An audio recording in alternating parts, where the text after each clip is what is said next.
Hare Krishna. I hope all can see my screen. Yes, Prabhu, we can see Prabhu. Hare Krishna. So today's topic is Srimad Bhagavatam, Canto 2, Chapter 2 and Shloka number 13. So let's start by reading the Shloka. Before that, I will chant the mantra. Om Namo Bhagavate Vasudevaya. Om Namo Bhagavate Vasudevaya. Om Namo Bhagavate Vasudevaya. Reading from Srimad Bhagavatam, Canto 2, Chapter 2, Shloka number 13.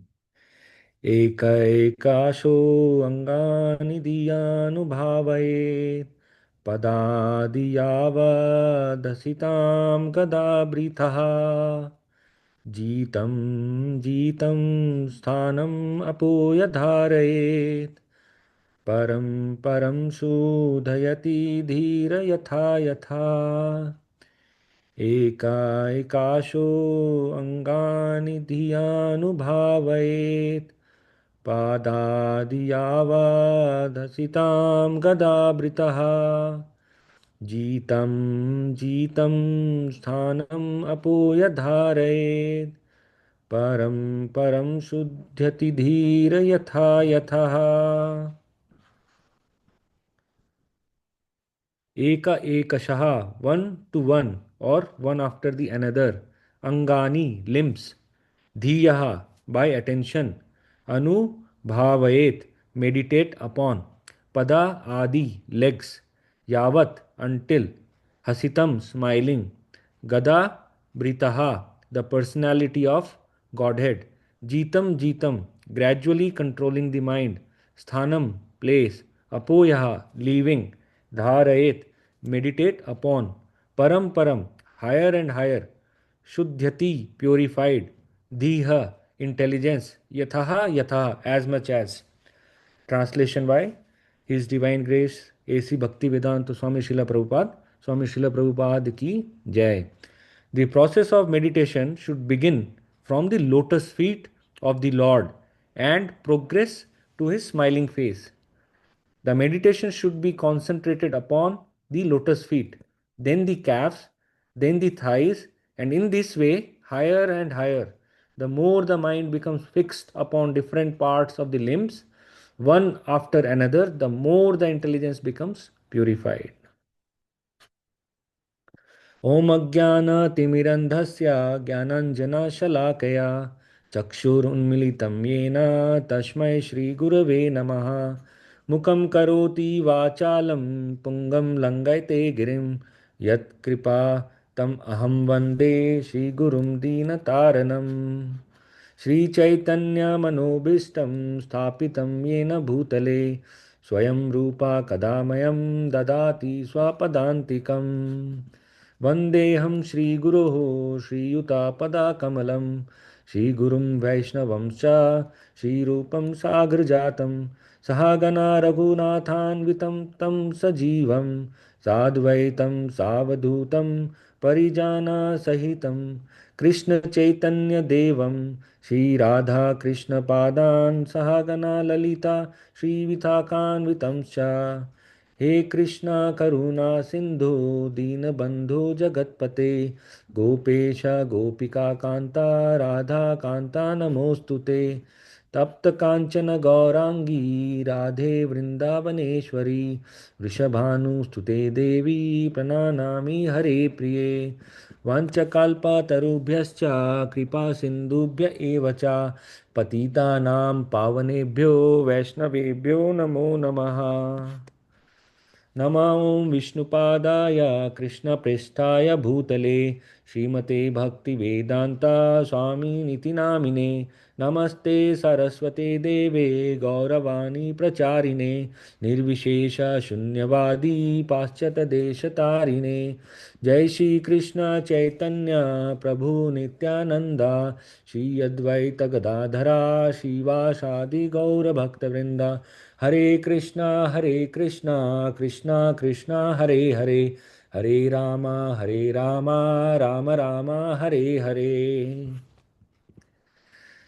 नारायणं नमस्कृत्य नरं चैव नरोत्तमं देवीं सरस्वतीं व्यासं ततो जयम् उदीरयेत् नष्टप्रायेषु अभद्रेषु नित्यं भागवत सेवया भगवती उत्तमश्लोके भक्ति भवति नैष्टिकी. Thank you all the devotees for joining us in the early morning class of Srimad Bhagavatam. First of all, I want to pay my obeisances to Guru Maharaj and all the senior devotees. I humbly request all the senior devotees to please keep me in their prayers and bless me so that I can do the due diligence and can present the material of this particular shloka which we are going to read today. So, moving forward. So here is a snapshot from a book by Sri Gauranga Darshan Das Prabhu, which basically gives us a summary of what we are going to read in Canto 2, Chapter 2 of Srimad Bhagavatam. So from shloka number 2 to 7, we read about rejection of karma kanda. So we see here that intelligent person works only to keep the body and soul together and worships the super soul and achieves liberation. And in 7th shloka, only a materialist will reject bhakti and choose karma kanda. From 8 to 12, description of super soul is mentioned. And the dharnasraya was one thing we read in the previous classes. Whom should we put our attention to? And the various forms of the lords were described. Today's shloka is shloka number 13. Dharnashraya for the two kinds of yogis. The first is unattached yogi and the second one is attached yogi. Unattached yogi does meditation on the Paramatma, whereas attached yogi on the Virat Rupa. So, as you know, the chapter name is so beautiful, the Lord in the heart. So, let's read the purport. And Prabhupada has given such a wonderful and such a nice purport. Lot of details are mentioned here. I will read it slowly so that we can all put our attention to what Prabhupada is mentioning in his purport. The process of meditation recommended in the Srimad Bhagavatam is not to fix one's attention on something impersonal or void. The meditation should concentrate on the person of the Supreme Godhead, either in his Virat Rupa, the gigantic universal form, or in his Satchid Ananda Vigraha, as described in the scriptures. There are authorized description of Vishnu forms and there are authorized representations of deities in the temples. Thus, one can practice meditation upon the deity, concentrating his mind on the lotus feet of the Lord and gradually rising higher and higher up to his smiling face. According to Bhagavata school, the Lord's rasa dance is the smiling face of the Lord, since it's recommended in the verse that one should gradually progress from the lotus face feet gradually progress from the lotus feet up to the smiling face. We shall not jump at once to understand the Lord's pastime in the rasa dance. It is better to practice concentrating our attention by offering flowers and tulasi to the lotus feet of the Lord. In this way, we gradually become purified by archana process. We dress the Lord, bathe him, etc. And all these transcendental activities help us purify our existence. When we reach the highest standard of purification, if we see the smiling face of the Lord or hear the rasa dance pastimes of the Lord, then we can relish his activities. In the Srimad Bhagavatam, therefore, the rasa dance pastimes are delineated in the 10th canto, chapter 29 to 34. The more one concentrates on the transcendental form of the Lord, either on the lotus feet, the calves, the thighs, or the chest, the more one becomes purified. In this verse, it is clearly stated the more the intelligence becomes purified, which means the more one becomes detached from sense gratification. Our intelligence in the present conditioned state of life is impure due to being engaged in sense gratification. The result of meditation on transcendental form of the Lord will manifest by one's detachment from sense gratification. Therefore, the ultimate purpose of meditation is purification of one's intelligence. Those who are Those who are too engrossed in sense gratification cannot be allowed to participate in Archana or to touch the transcendental form of the Radha Krishna or Vishnu deities. For them, it is better to meditate upon the gigantic Virat Rupa of the Lord as recommended in the next verse. The impersonalist and the Vyodists are therefore recommended to meditate upon the universal form of the Lord, whereas the devotees are recommended to meditate on the deity worship in the temple, because the impersonalists and the Vyodists are not sufficiently purified in their spiritual activities. Archana is not meant for them. So, before I proceed further, here Srila Prabhupada is describing the process by which we can purify our intelligence. So, I have some questions for all the devotees. If anybody can answer, please try to unmute yourself and help me. What does purified intelligence means? And we read some portion of this in the purport by Srila Prabhupada. Detachment from sense gratification. Very true, Prabhuji. Thank you very much. Any other devotees? Thinking about Krishna always. Very true, Prabhuji.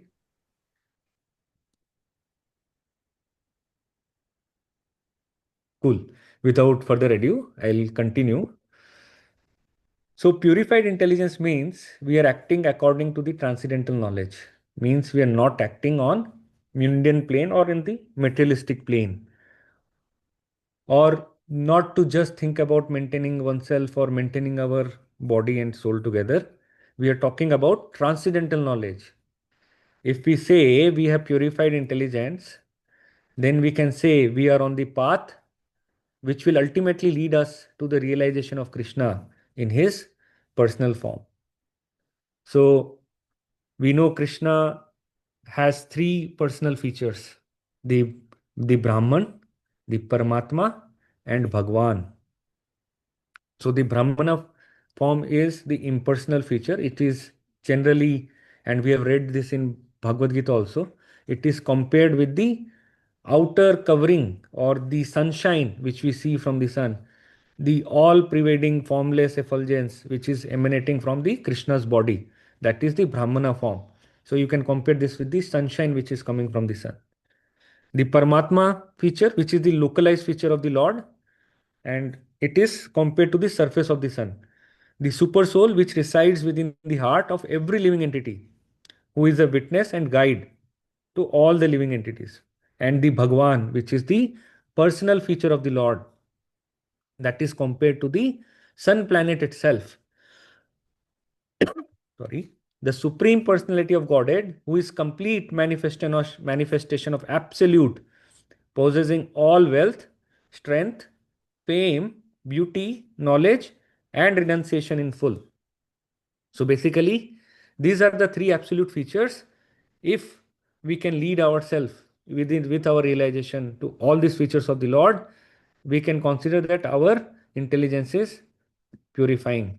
So now the next question is how to purify our intelligence so that we can lead our life, which can take us to Krishna, and we can understand the personal form of the Lord. It's not easy to understand or even internalize the personal form of the Lord. So my question to all of you is how to purify intelligence.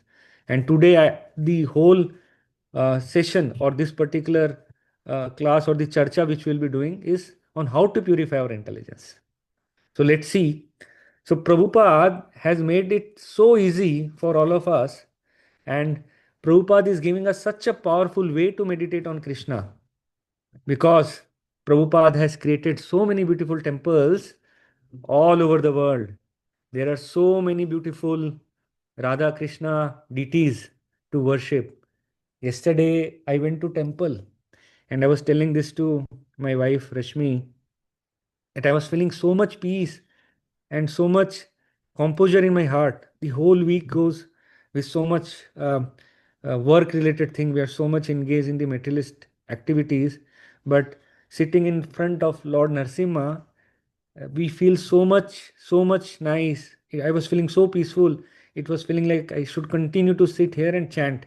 And then I saw Mathurapati Prabhu there, and getting darshan of such wonderful devotees in the temple provides us the way by which we can realize the Supreme Personality of Godhead. We can see, take darshan of the wonderful deities of the Lord, do archana, and see the Lord. That Lord is watching us. It's such a wonderful feeling. So we are so fortunate that Prabhupada has created such wonderful avenues where we can come together, hear Bhagavatam, take association of devotees, have wonderful prasadam together, sit together. Every weekend we have the opportunity to go in such a wonderful picnic. So I am personally very fortunate. I feel myself I am not that eligible, maybe because of some Vaishnavas or senior devotees blessing. I am getting this opportunity that I am able to come to temple, have darshan of the Lordship, hear such wonderful classes, have association of the devotees. So we are very fortunate. So many temples of ISKCON we have, and I was fortunate enough to visit some of these temples in various countries and various states in India. I once went to New York also. So one thing which I find very common across all the temples in ISKCON is the standard of worship itself. The standards of worship is very high, and this standard of worship itself is a great service to the world, because these temples are giving chance to the humans, the the souls, to purify their intelligence and connect directly with the Lord in the Lord's transcendental form. So here is our Gandharvika Giridhari and Mahaprabhu, Lord Narsimha Dev and Balaji. So we are very fortunate that we are getting their darshan. This is Radha Krishna Diti from Mayapur and all the Ashtasakhis.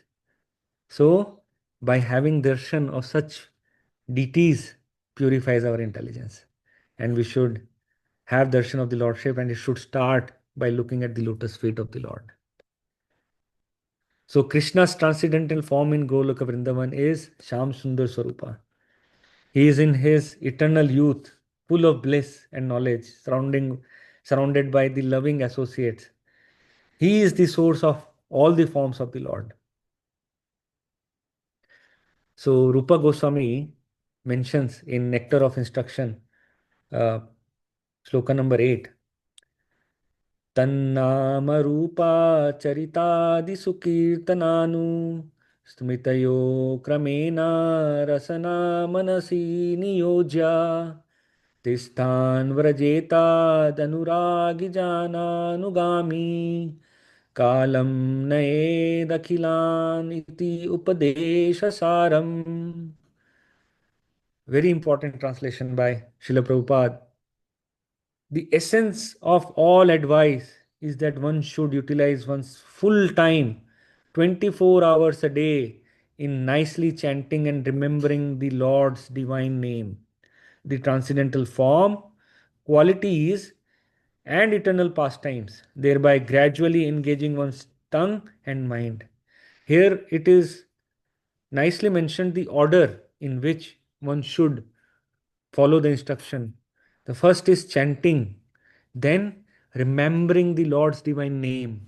Slowly, as we progress, then we need to meditate on the forms and qualities and hear more about the eternal pastimes of the Lord, thereby gradually engaging one's tongue and mind. That's how our mind and tongue gets engaged in constantly remembering Krishna. In this way, one should reside in Vraja, Golok, Vrindavan Dham, and serve Krishna under the guidance of devotees.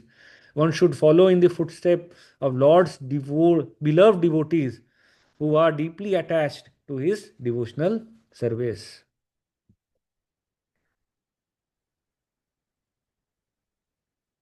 So I want to talk about the time when I was not regularly coming to the temple, and I can say I was 100% materialist. That I cannot say that I have now converted to a devotee. Still, I have materialistic propensity, but with the all blessings of all the senior devotees and all of you, trying to go to a path where I can fully devote myself and become a pure devotee and serve all the Vaishnavas.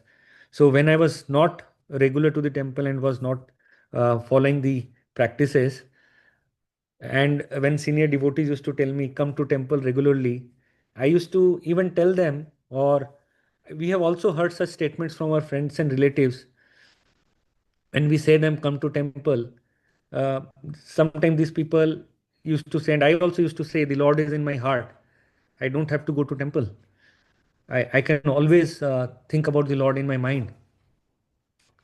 So, but we need to understand, but unless that our mind is peaceful or fully purified,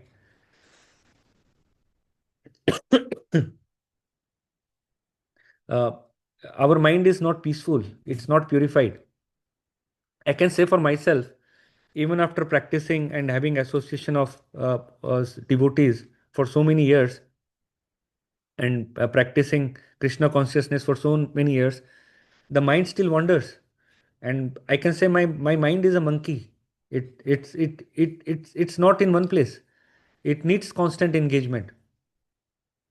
So, but when we come to temple, we are provided with this facility that we can worship with the deities, which is so natural. Mind automatically becomes so peaceful. And by looking at the beautiful deities, the way the uh, devotees or the pujaris decorate the devotees, by looking them, and our mind becomes so focused. The chanting becomes so easy. We can take the darshan of the beautiful lotus feet of the Lord. So it becomes so easy by seeing the deities. We have heard so many times, and this shloka also, Srila Prabhupada mentions about the lotus feet. And we hear in so many lectures, Krishna's limbs or the full body is compared with lotus. I was thinking, why is that? And trying to do some research. Why Krishna's body and every part of the body is compared to lotus? So Prabhupada mentioned so many times in his purports,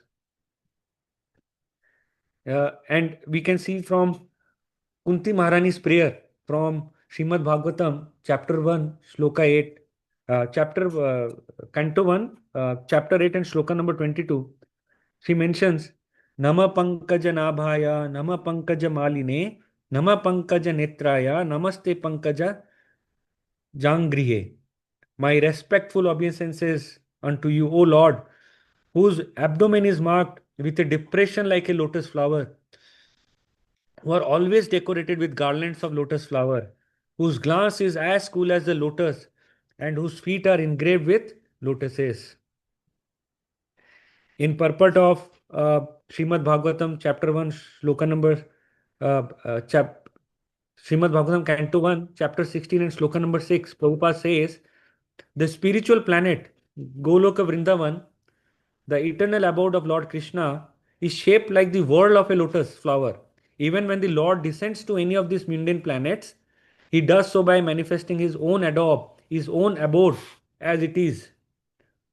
His feet remain always on the same big whorl of the lotus flower. His feet are always and are also as beautiful as the lotus flower. Therefore, it is said that Lord Krishna has lotus feet. In Srimad Bhagavatam, Canto 4, chapter number 24, shloka number 52, Prabhupada writes, the beauty of lotus feet of the Lord is compared to the petals of the lotus flower, which grows in the atom season.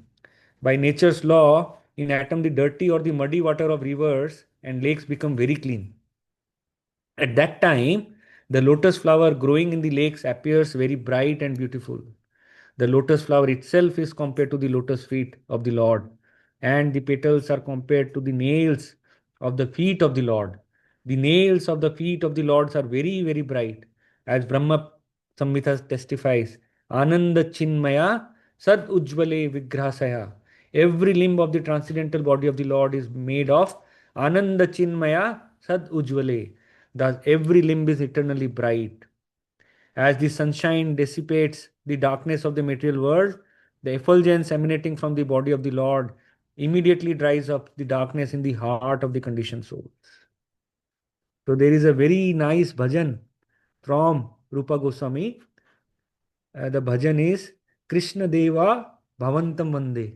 I have taken only one stanza from this bhajan of Rupa Goswami, and I want all of you to hear. Prabhuji, please tell me if you are able to hear the voice.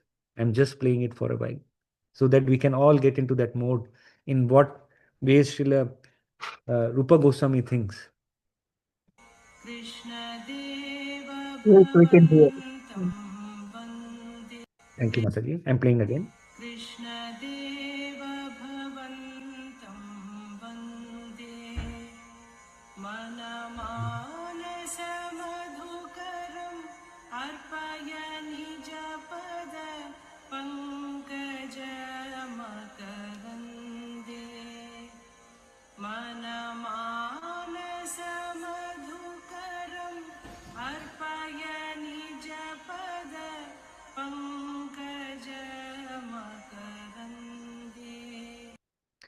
So here Srila Rupa Goswami is saying, "O Lord Krishna, I am offering a prayer unto you. Please let the bee of my mind be offered the nectarian honey of your lotus feet." So he is comparing himself, his mind as a bee, and saying, Lord's feet is like a honey. So, so he is praying to the Lord so that his mind can be offered to the honey. As bee is attracted to the honey, likewise, a devotee's mind should be attracted to the lotus feet of the Lord like honey. A very beautiful prayers, a bhajan by uh, Srila Rupa Goswami. I would request all of you to please listen to this wonderful prayer whenever you get time over the day. So, as we heard in previous uh, extracts of purports from Srila Prabhupada from various uh, Srimad Bhagavatam lectures, I am again talking about one of the lectures of Srila Prabhupada from Srimad Bhagavatam, Canto 4, chapter number 6, sloka number 25. Lord Govinda, the Supreme Personality of Godhead, is described here as Tirthapada. Tirtha means sanctified place, and Pada means the lotus feet of the Lord. People generally go to many sanctified places to free themselves from all sinful reactions. In other words, those who are devoted to the lotus feet of the Supreme Personality of Godhead, Krishna automatically provides them all the sanctity. The Lord's lotus feet are called Tirthapad because under their protection there are hundreds and thousands of saintly persons who have sanctified the sacred places of pilgrimage. Srila Narottam Das Thakur, a great Acharya of Gaudiya Vaishnava Sampradaya, advises us not to travel to different places of pilgrimage. Undoubtedly, it is troublesome to go to one place to another, but one who is intelligent can take shelter of the lotus feet of Govinda and thereby by automatically sanctified as the result of his pilgrimage. Anyone who is fixed in the service of the lotus feet of the Govinda is called Tirthapad. He is not need to travel on various pilgrimage, for he can enjoy all the benefits of such travel simply by engaging in the service of the Lord's feet. Such a pure devotee who has implicit faith in the lotus feet of the Lord can create sacred places in any part of the world where he decides to remain.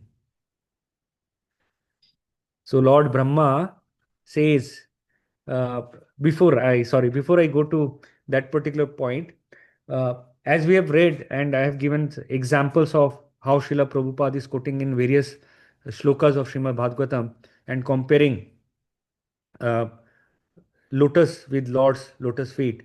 And all these devotees, elevated devotees, are very attracted to the lotus feet.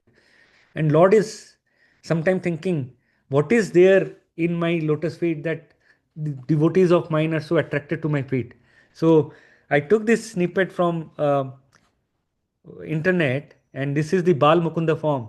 So Lord is taking his toe in his mouth to understand what is there in my lotus feet. And we saw Rupadev Goswami compared his lotus feet with the honey. So it's such a wonderful form of the Lord. It's called Bal Mukunda form. As you can see, he's taking his lotus feet in his mouth. And here we can see here one prayer from Lord Brahma in canto number 10, shloka number 4, chapter 14 and shloka number 58. Samsritaye pada pallava pallavam महत्पाद पुण्य यशो मुरारे भवं बुधिर्वत्सा पदम पद परम पदम पदम पदम यद विपदम नतेशम. For those who have accepted the boat of lotus feet of the Lord, who is the shelter of cosmic manifestation and is famous as Murari, the enemy of Mura demon, the ocean of material world is like the water contained in the calf's hoof print. Their goal is Param Padam, Vaikuntha, the place where there are no material miseries, not the place where there is danger at every step. So we need to understand that the devotees have accepted the boat of lotus feet of the Lord. They have only one interest, that is going to Vaikuntha and not to go to multiple places in this material world. Go to Vaikuntha where there is no material miseries, where there is no danger at every step.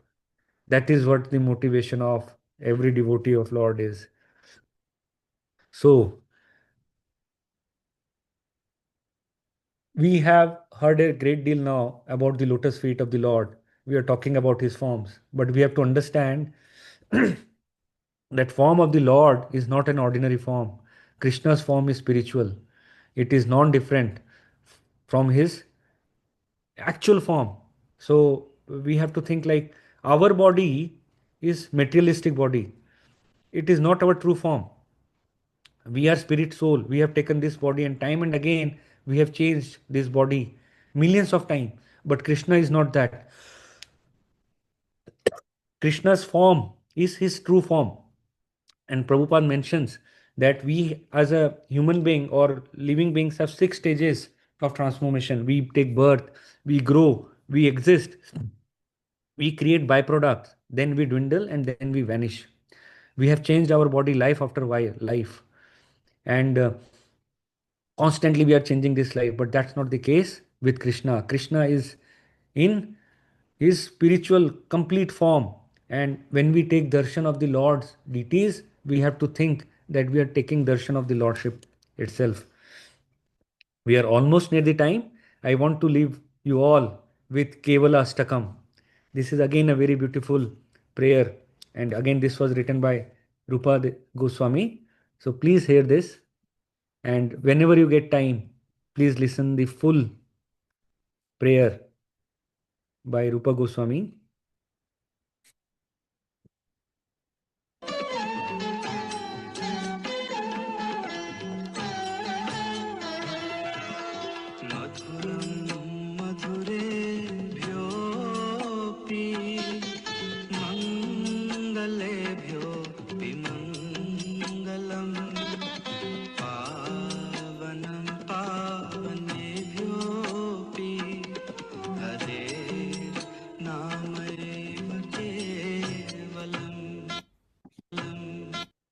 So I want to end the class by just reading this translation.